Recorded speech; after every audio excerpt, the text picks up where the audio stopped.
La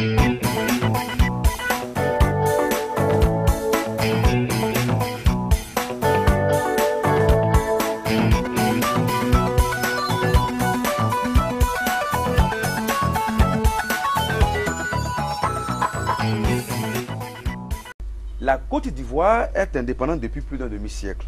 Elle possède d'énormes richesses naturelles. Au plan agricole, elle occupe les pôles positions quant à la production du cacao, du café et de bien d'autres spéculations agricoles.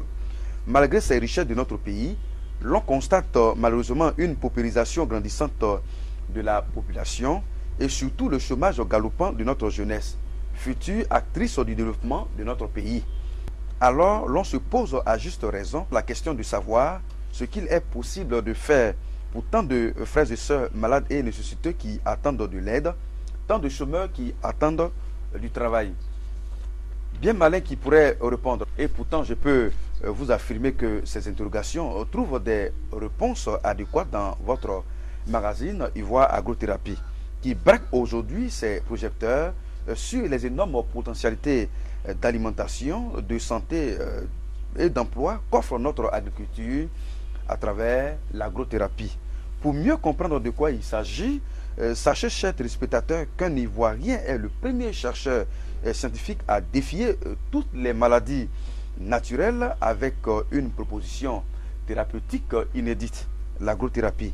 Une science médicale causative universelle qui propose des traitements composés uniquement de nos aliments et boissons de tous les jours. Ce sont des aliments enrichis en plantes médicinales ancestrales africaines appelées aliments tribiologiques. Ce sont le café, le cacao, la tiquée, le riz, le haricot, tous les produits de boulangerie et pâtisserie, le vin et bien d'autres produits très efficaces contre les maladies de la civilisation, le diabète, la tension artérielle, la dyscholestérolémie, généralement dit cholestérol, la colopathie, l'insuffisance rénale et de façon générale les maladies métaboliques, circulatoires, cardiovasculaires, virales, etc. Pour en parler, je reçois M. Gabré Siekoué, ivoirien, doctorant chercheur en indicamétrie. Celui-là même qui a réussi à mettre au point les aliments tribiologiques 100% naturels. Il nous apportera les réponses appropriées à travers notre thème du jour, agriculture ivoirienne, facteur de santé et de création d'emplois. Docteur Gabré, bienvenue sur ce plateau. Merci de me recevoir. Merci. Avant de revenir sur le plateau, Ivoire Agrothérapie donne la parole à ses véritables propriétaires, les téléspectateurs, qui disent à cœur ouvert leurs attentes en matière d'emploi. Regardez. Pas forcément bon, avec les diplômes, aller travailler dans le bureau, mais bon, si au bureau ça va pas, bon, peut retourner à l'agriculture, ça peut aider la jeunesse aussi. Pour le moment, moi, à mon niveau, il faut par exemple aller vers l'agriculture. Je pense qu'il faut investir beaucoup dans le café. Parce que le café, nous-mêmes, on produit, mais on ne consomme pas. Et je préfère qu'on consomme aussi. À mon sens, je pense que l'entrepreneuriat, l'agriculture sont des voies d'ouverture pour la jeunesse aujourd'hui. Puisque le travail dans les bureaux, vraiment, est saturé, si on peut s'exprimer ainsi. En tant que juriste de formation, je pourrais aider soit un planteur, ou moi-même devenir planteur et m'occuper de ce qui est juridique, c'est-à-dire qu'est-ce qu'il faut faire pour que la plantation soit dans les normes juridiques. Docteur Gabré, quelle perspective d'emploi propose l'agrothérapie? Alors, il faut dire que les perspectives sont grandes et énormes, mais avant d'en arriver aux perspectives, qu'est-ce que l'emploi? L'emploi, dans notre démarche, l'emploi c'est un petit morceau du travail. Et le travail, c'est la réponse qu'on donne à des besoins. Est-ce que nous avons, au plan individuel et au plan sociétal en Côte d'Ivoire, est-ce que nous avons des besoins de santé? Est-ce que nous avons des besoins de, disons, de nous soigner, des besoins de médicaments? Oui. Si la réponse est oui, cela veut donc dire que nous devons travailler. Et en induisant ce travail, on crée, disons, des emplois. Alors l'agrothérapie propose une démarche simple. Prendre, disons, les produits de notre nature, prendre les produits de notre environnement pour en faire des aliments tribiologiques. Alors les aliments tribiologiques sont des aliments raffinés, ce sont des aliments modernes. Pour avoir les aliments tribiologiques, il faut d'abord avoir le produit brut, le produit naturel, c'est-à-dire le produit du champ.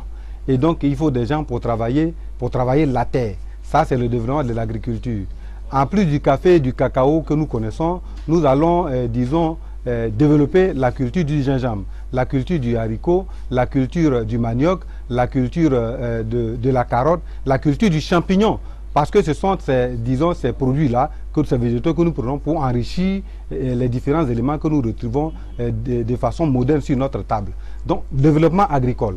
Mais pour faire, disons, les aliments, il faut des quantités, des grandes quantités. Donc, on ne va pas faire des champs villageois. Il faudrait maintenant des grandes superficies. Donc, le développement de l'agro-industrie. Quand on a développé l'agro-industrie, il faut une véritable industrie agroalimentaire pour, disons, produire ces aliments-là. Nous disons que il y a énormément d'emplois disons, à proposer avec l'agrothérapie. Des emplois de tout niveau, comme on vient de le constater, des emplois de quelqu'un qui n'a jamais mis les pieds à l'école et bien de quelqu'un qui est hyper diplômé. Docteur Gabré, où peuvent être créés ces emplois? Alors si nous, disons, nous voulons nous projeter dans le rêve du président de la République et de faire de la Côte d'Ivoire un pays émergent à l'horizon 2020, nous devons nous interroger sur quelle région de Côte d'Ivoire va participer à cette émergence. Et il est évident qu'aujourd'hui, si on veut parler véritablement de villes, c'est Abidjan, Bouaké, Yamoussoukro, San Pedro et j'en passe. Mais nous pensons que c'est l'ensemble de la Côte d'Ivoire qui doit se développer. Disons, les projets qui sont proposés par l'agrothérapie sont des projets qui conviennent à toutes les régions de Côte d'Ivoire. Parce que dans toutes les régions de Côte d'Ivoire, nous trouvons une spéculation agricole qui est propice. Et nous entendons en développer d'autres. Pour nous, c'est l'ensemble de la Côte d'Ivoire qui doit profiter de l'agrothérapie pour induire un développement multisectoriel et un développement multirégional. L'agrothérapie va induire disons, le développement de divers secteurs de l'activité de l'homme. Si nous développons les industries, cela va sans dire qu'on va construire des usines. En construisant les usines, il faudra réaliser des routes, il faudra construire des ponts. Une fois les usines construites, il faut construire des habitations pour les travailleurs de ces usines-là. Et disons donc, on va induire une activité très importante dans le secteur des travaux publics et du bâtiment. Quand disons, ce monde-là sera installé autour de ces zones industrielles-là, ça va développer le commerce, l'hôtellerie, la restauration et des activités vraiment connexes et énormes qui vont créer des emplois directs et des emplois indirects.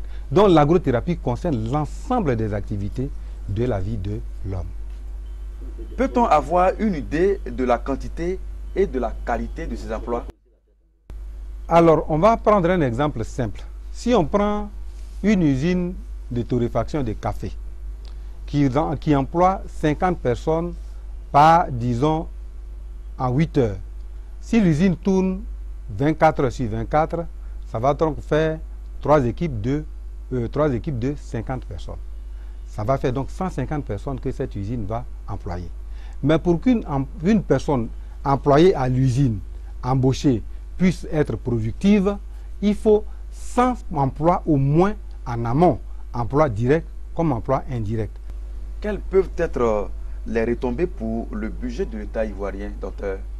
Alors, en partant d'un calcul simple, on peut affirmer que les retombées pour le budget de l'État ivoirien sont énormes. Le DUS, c'est de 200 francs, je n'ai pas le chiffre exact, pour 1 kilo. Quand on prend le même kilo de café qu'on va le torréfier avec la freinte, on va arriver à 800 grammes. En faisant des paquets de 200 grammes, si on vend un paquet de café biologique à 1000 francs, ce qui est somme toute raisonnable, si on prend la TVA qui est de 18%, ça nous donne 720 francs pour le seul kilo de café. Donc déjà, au niveau disons, du traitement direct du café, quand on compare les gains actuels et les gains, si le café est tout à fait torréfié et rendu en produit et fini chez nous, les gains sont énormes. Mais tous ceux qui vont travailler sur, disons, la filière café vont gagner de l'argent, les salaires ou alors, disons, les gains par les ventes de production. Donc chacun va, disons, consommer. Et les biens de consommation, on le sait, sont frappés par la TVA. Donc à tous les niveaux, l'État récoltera énormément d'argent. Excusez-moi, mais docteur, est-ce que vous ne pensez pas que c'est un vœu pieux? Vœu pieux, non, je ne crois pas du tout. Parce que de toutes les façons, aujourd'hui, en Occident, c'est le retour aux fondamentaux. On dit que là-bas, c'est même pas on dit, tous les jours les journaux l'affirment, la télévision l'affirme, les reportages le disent. En Occident, c'est un retour massif au bio. Cela veut donc dire que c'est une tendance qui va, disons, s'accroître. De plus, l'Organisation mondiale de la santé dit que 80% de la population africaine se soigne avec les plantes. Donc, à partir de ce moment-là, nous pensons que l'avenir du bio est, disons, très prometteur. Nous proposons donc les aliments tribiologiques, ce sont des aliments bio, mais raffinés. Et donc, ce sont des aliments qui sont faciles à consommer et qui, disons, appellent un intérêt particulier pour la consommation, puisque ce sont des aliments tout à fait modernes qui sont produits sous contrôle scientifique.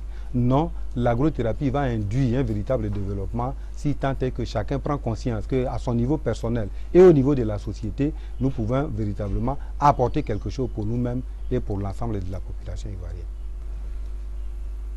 Merci, docteur, pour ces informations importantes sur l'emploi dans notre pays à travers l'agrothérapie. Votre dernier mot pour terminer? Mon dernier mot, il est simple, mais je vais le tirer disons, de la définition que l'Organisation mondiale de la santé donne de ce que c'est que la santé. Alors, l'Organisation mondiale de la santé dit que la santé, c'est un état de bien-être physique, mental et social complet, et non simplement l'absence de maladies ou d'infirmités. Cela veut donc dire qu'il ne s'agit pas simplement de prendre des médicaments pour dire qu'on se soigne. C'est pourquoi l'agrothérapie propose une approche multisectorielle de la santé, étant entendu que la santé est multifactorielle. Donc nous proposons non seulement, disons, de la nutrition des aliments sains à partir des produits de chez nous, nous proposons à travers ces produits des aliments thérapeutiques, c'est-à-dire qui vont aider l'organisme à se vacciner et à se traiter pour faire face à toutes les agressions pathogènes qui puissent exister. L'autre chose, c'est que l'agrothérapie propose à travers ces deux disons, éléments, médicaments, alimentation, une démarche de travail. Parce que de toutes les façons, pour répondre à ces besoins-là, il faut du travail. Et c'est, disons, le morcellement du travail là qui donne des emplois. Parce que quand on a un emploi, mentalement, on est stable. Quand on a un emploi, socialement, on peut faire face à ses obligations. Donc c'est l'ensemble des facteurs qui concourent à la santé, selon l'Organisation mondiale de la santé, c'est, disons, ces facteurs-là que couvre l'agrothérapie. L'agrothérapie, pour nous, c'est une démarche idéale, c'est une démarche salvatrice, puisqu'elle nous permet de sortir de la vision intramondaine du développement pour faire, disons, de ce que la nature nous a donné, de véritables richesses, pour nous permettre vraiment de gagner tant en alimentation, tant en médicaments et tant en emploi. L'agrothérapie, c'est une démarche véritablement idéale. Merci, docteur. Comme nous venons de le voir, l'agrothérapie couvre pratiquement tous les secteurs d'activité de l'homme. À mon avis, c'est un concept idéal qui pourrait aider à lutter efficacement contre le chômage de notre jeunesse sans distinction de classes socio-professionnelles. C'est pourquoi nous invitons tous ceux qui pensent qu'ils sont rejetés et oubliés à croire que l'espoir est véritablement permis, que l'horizon n'est pas bouché. Car Ivoire Agrothérapie ouvre des perspectives multisectorielles heureuses d'alimentation, de soins et d'emploi pour tout le monde. C'est une raison suffisante pour vous inviter à vous approprier ce magazine qui est le vôtre. Notre prochain rendez-vous, c'est dans 15 jours et notre thème sera agrothérapie. Quelle solution pour le diabète? D'ici là, nous sommes à votre disposition pour répondre à toutes vos préoccupations. Contactez-nous donc au numéro qui s'affiche en ce moment sur votre écran. C'était Ivoire Agrothérapie, votre compagnon de santé naturelle qui vous permet de garder la santé à moindre coût. C'est la fin de ce magazine. Merci et à bientôt.